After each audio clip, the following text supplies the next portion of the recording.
নির্বাচন নির্বাচন নির্বাচন, উন্নয়ন উন্নয়ন উন্নয়ন।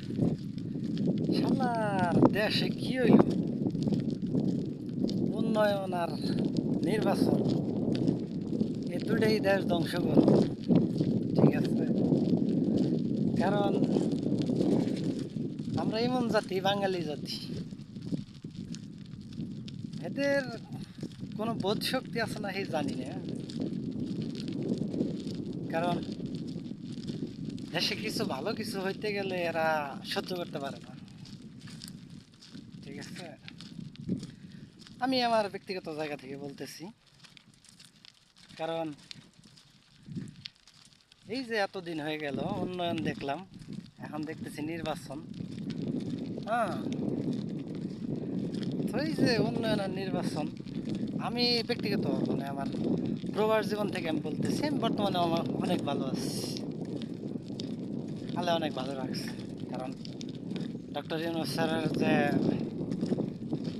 ফেস ভ্যালু, এটা সারা বিশ্বে চিনে, ইন্টারন্যাশনাল। উনি সব জায়গাতেই ওনার মূল্যায়ন আছে। তো এই যে পরিস্থিতিগুলা খারাপ ভালো, এই সব জায়গায় এইগুলো আছে। কারণ 10টা ভালোর মধ্যে একটা খারাপ অবশ্যই বের হবে। ঠিক আছে, এই যে দেশের যে পরিস্থিতি এখন বর্তমান নির্বাচন নির্বাচন নিয়ে, আচ্ছা আপনারা বলেন তো, আসলে এরা কি চায়?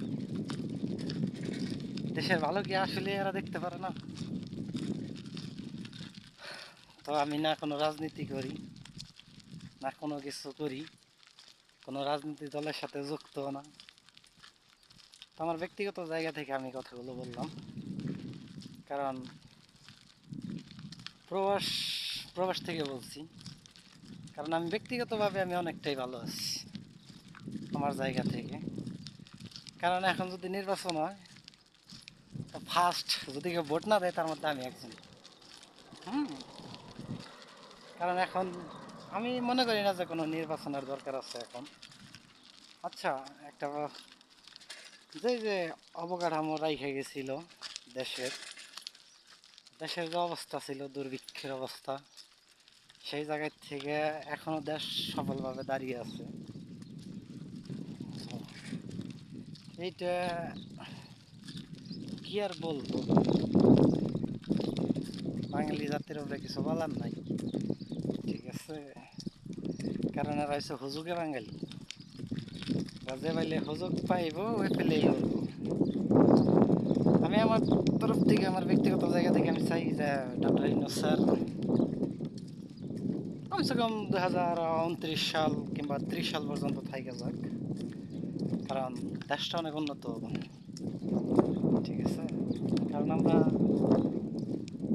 আর কিছু চাই না, আমরা চাই শুধু দেশে শান্তি থাক। তো আপনাদের মতামতটা জানাবেন। ঠিক আছে, আপনারা কি চান? দেখে একটা ভোট হয়ে যাক। তো আপনারা কোন পক্ষে? তো ভালো থাকবেন।